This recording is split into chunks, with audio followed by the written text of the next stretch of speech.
மெய்யினுள்ளே பாய்ந்திடும் பாரதம் என் உதிரம் தானடி.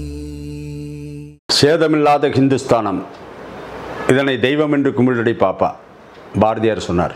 சேதமில்லாத ஹிந்துஸ்தானம் என்று சொல்லுகின்ற இந்த பாரத நாட்டிலே இன்றைக்கு இந்தியாவின் மணிமுகடமாக இருக்கக்கூடிய காஷ்மீரத்தை கபலீகரம் செய்ய வேண்டும் என்ற நோக்கத்தோடும் அங்கிருக்கக்கூடிய இந்துக்களை கடந்த 1980 முதல் இன்றைய தினம் வரை பல்வேறு விதமான தாக்குதல்களை நடத்தி கிட்டத்தட்ட இந்திய இராணுவம், பொதுமக்கள், அங்கே வசிக்கக்கூடியவர்களுடைய பொருளாதார ரீதியாக சிதைவுகள், இந்திய இராணுவமே அங்கு தலையிட முடியாத அளவிற்கு ஒரு கொடுங்கோன்மையான ஆட்சியை காஷ்மீரத்திலே நடத்தி காட்டிக் கொண்டிருந்த நேரத்திலே காஷ்மீரத்திலே இருக்கக்கூடிய மக்களுக்கு விழிப்புணர்வு, இந்த தேசத்தினுடைய ஒரு அங்கம் காஷ்மீரம் என்பதற்காக முரளி மனோகர் ஜோஷி அவர்கள், பாரதிய ஜனதா கட்சியினுடைய அன்றைய தலைவர் முரளி மனோகர் ஜோஷி அவர்கள் ஏகதா யாத்திரை என்ற பெயரிலே நாடு ஒன்று என்பதற்காக அவர் சொல்லுகின்ற வார்த்தை என்ன என்று சொன்னால், இது நாடு மட்டுமல்ல, ஜெய் ஜவான், ஜெய் கிசான், வந்தே மாதரம், ஜெய் ஸ்ரீராம் என்று சொல்லி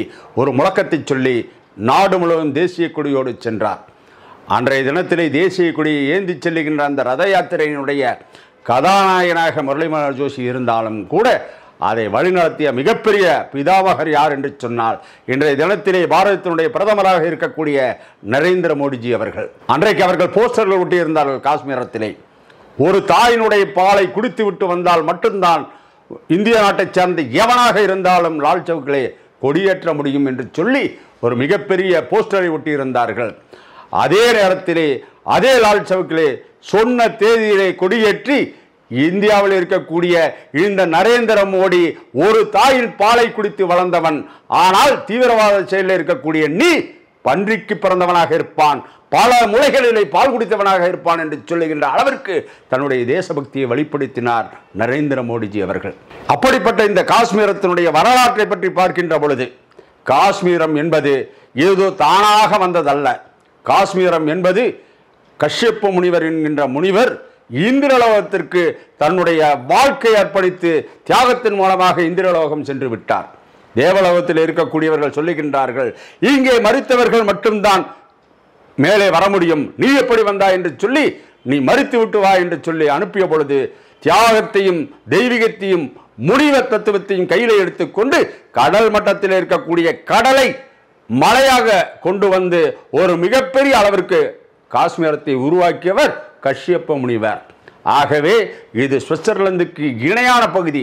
பகல்காம் என்பது சுவிட்சர்லாந்துக்கு போய் ஒருத்தன் சொகுசாக எப்படி இருக்க முடியுமோ அதை விட 20 மடங்கு பலம் வாய்ந்த பகுதி பகல்காம். இந்த பகுதியிலே அமைதியை தவளவிட வேண்டும் என்று நினைத்து கொண்டிருக்கக்கூடிய நேரத்திலே ஆர்டிகல் 370 370 என்கின்ற சட்டப்பிரிவினை நீக்கி ஜனநாயக ரீதியாக அங்கு தேர்தலை சந்தித்து அங்கிருக்கக்கூடிய ஜம்மு, அங்கிருக்கக்கூடிய ஸ்ரீநகர், அங்கிருக்கக்கூடிய லடாக் என்கின்ற பகுதியிலெல்லாம் மக்களுக்கு பயனளிக்கக்கூடிய வகையில் இருக்கின்ற பொழுது காஷ்மீரத்தில் இருக்கக்கூடிய முஸ்லிம்கள் திருப்பூரில் இருக்கக்கூடிய ஒரு கார்மெண்ட்ல வந்து பணியாற்றுகின்ற வாய்ப்பு, இங்கு இருக்கக்கூடிய ஒருவன் காஷ்மீரத்தில் போய் சுற்றி பார்க்க முடியும்.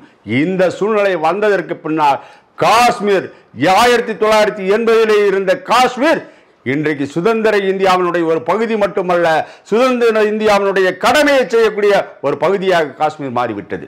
அப்படிப்பட்ட காஷ்மீரத்திலே பகல்காமிலே சுற்றுப்பயணம் செய்திருக்கக்கூடிய சுற்றுலா பயணிகள் மீது கண்மூடித்தனமான தாக்குதல் நடத்தினார் என்று சொன்னால் இது பயங்கரவாதம். இந்த பயங்கரவாத தீவிரவாதத்தை பற்றி இங்கு இருக்கக்கூடிய முஸ்லிம் பேசுகின்றார். அது தீவிரவாத நடவடிக்கை, தீவிரவாதிகளுக்கு மதம் இல்லை என்று சொல்லுகின்றான். ஆனால் அங்கு சுட்டுக் கொள்ளுகின்ற பொழுது அவன் எடுத்த தலைப்பு என்ன தெரியுமா? நீ இந்துவா, உன்னுடைய பெயர் என்ன என்று கேட்பது மட்டுமல்ல, அவனை களிமா தெரியுமா என்கின்ற வார்த்தையை சொல்லி அவன் அதை தெரியாது என்று சொன்ன உடனேயே அவனை நிற்க வைத்து தனித்தனியாக சுட்டு வீழ்த்துகின்ற பொழுது ஒரு மிகப்பெரிய செல்வந்தர், இந்த நாட்டினுடைய பொருளாதாரத்தில் இருக்கக்கூடியவர், கடற்படையினுடைய அதிகாரி, திருமணமாகி 7 நாட்களில் இருக்கக்கூடிய புதுமண தம்பதியர்கள், இவர்கள் கண் முன்னால் அவருடைய கணவன்மார்களை சுட்டுக் கொள்ளுகின்றார்கள். அப்பொழுது ஒரு பெண்மணி கேட்கின்றார், என் கணவனை சுட்டு வீழ்த்திய நாயே என்னையும் என் மகனையும் சுட்டு வீழ்த்து என்று சொல்லுகின்ற பொழுது நீ போய் இந்தியாவில் இருக்கக்கூடிய நரேந்திர மோடி இடத்திலே சொல் என்று சொல்கிறான் என்று சொன்னால் இந்திய நாட்டை அவன் என்ன கிள்ளுக்கீரை என்று நினைக்கின்றானா பாகிஸ்தான்காரன்? பாகிஸ்தானத்தில் இருக்கக்கூடிய இந்துக்களுக்கு பாரத நாடு தாய் வீடு, ஆப்கானிஸ்தானில் இருக்கக்கூடியவனுக்கு தாய்நாடு இந்தியா, அந்த வங்கதேசத்தில் இருக்கக்கூடியவன், லாகூரில் இருக்கக்கூடியவன், கராச்சியில் இருக்கக்கூடியவன், பலுசிஸ்தானத்தில் இருக்கக்கூடியவன், சிந்துவில் இருக்கக்கூடிய அத்துணை பேர்களும் நம்மவர்கள். நீ 47 நாடு பிரித்து வாங்குகின்ற பொழுது 27% முஸ்லிம்கள் நாடு முழுவதும் இருந்தார்கள். காந்தி அவர்களும் இந்த நாட்டினுடைய தேச தலைவர்களும் அவன் நன்றாக இருக்க வேண்டும் என்பதற்காக 27% முஸ்லிம்களுக்கு 30% இடஒதுக்கீடை இடத்தினை அங்கே வழங்கினார்கள். பாகிஸ்தான்காரன் இந்தியாவிடத்தில் பிச்சை கேட்கின்றான். எங்களை பிரித்து விட்டீர்கள், எங்களுடைய பொருளாதாரம் உயர்வதற்காக எங்களுக்கு நிதி உதவி செய்ய வேண்டும் என்கின்ற பொழுது அன்றைக்கு நயா பைசா காலம் 1947 என்பது சாதாரண விஷயம் அல்ல. அன்றைய நிலத்திலே 50 கோடி ரூபாயை பிச்சை வாங்கி கொண்டு போன ஒரு நாடுதான் இந்த பாகிஸ்தான். அப்படிப்பட்ட பாகிஸ்தான் இந்தியாவிட பாராட்டி பார்க்கின்றது. சியாச்சின் நிலை பிரச்சனை, மிகப்பெரிய அளவில் கார்கில் யுத்தம், இதையெல்லாம் வெற்றி கண்ட நமது வீரர்கள் வங்கதேசத்திலே பிரச்சனை வருகின்ற பொழுது முஜிபுர் ரஹ்மானுக்கு நின்று வங்கதேசத்தை பிரித்து கொடுத்தவர்கள் நாம். ஆனால் இன்றைக்கு நிலைமை என்ன? வங்கதேசத்தில் இந்துக்களுக்கு நிம்மதி இல்லை, பலுசிஸ்தானத்தில் இந்துக்களுக்கு நிம்மதி இல்லை, சிந்துவிலே இல்லை, லாகூரிலே இல்லை, கராச்சியிலே இல்லை. இப்பொழுது நாம் எடுக்க வேண்டிய முடிவு என்ன என்று பார்த்தால் ஒரே தீர்வுதான்.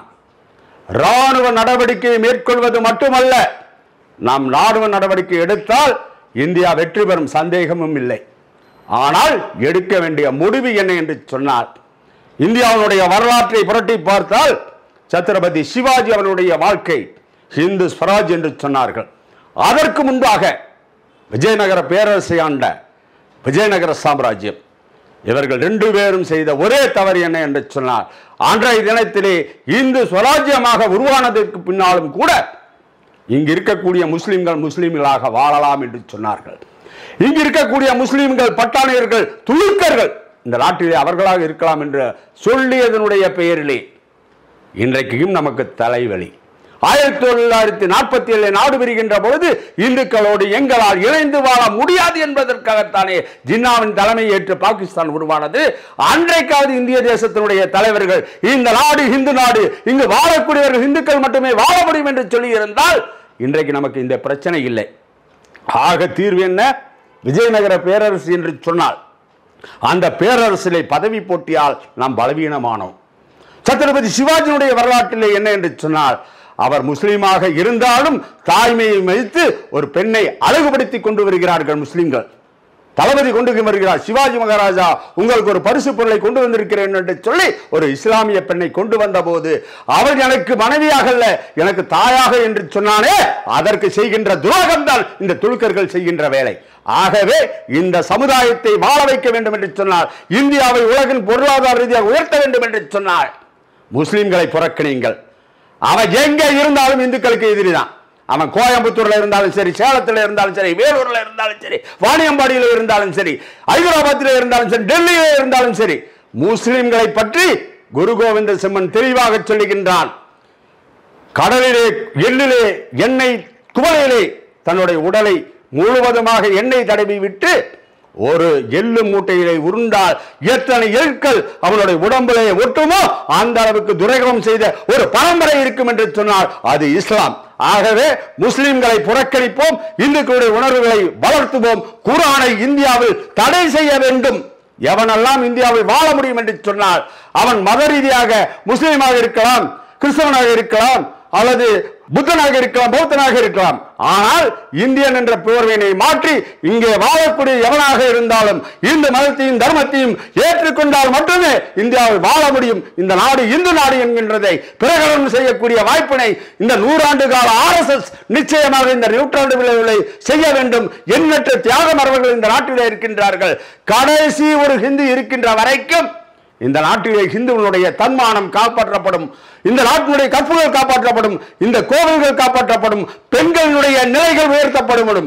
இனி ஒரு முறை இந்தியாவில் எங்காவது வன்முறை நடந்தால் இந்தியாவில் இருக்கக்கூடிய மக்கள் சிந்திக்க வேண்டிய அவசியம் வரும். காஷ்மீருக்கு அண்ணாமலை செல்கிறார் என்று சொன்னார், நிச்சயமாக சொல்கிறோம், காஷ்மீர் நம்மை காக்க வேண்டும் என்று சொன்னார். லட்சக்கணக்கான இளைஞர்கள் இன்றைக்கு ஜம்முல இந்துக்கள் மெஜாரிட்டி, லடாக்கில் இந்துக்கள் மெஜாரிட்டி, இருக்கக்கூடிய ஸ்ரீநகரில் இருக்கக்கூடிய முஸ்லிம்கள் தான் அவர்களுக்கு தாரை வார்த்துக் கொண்டிருக்கின்றார்கள்.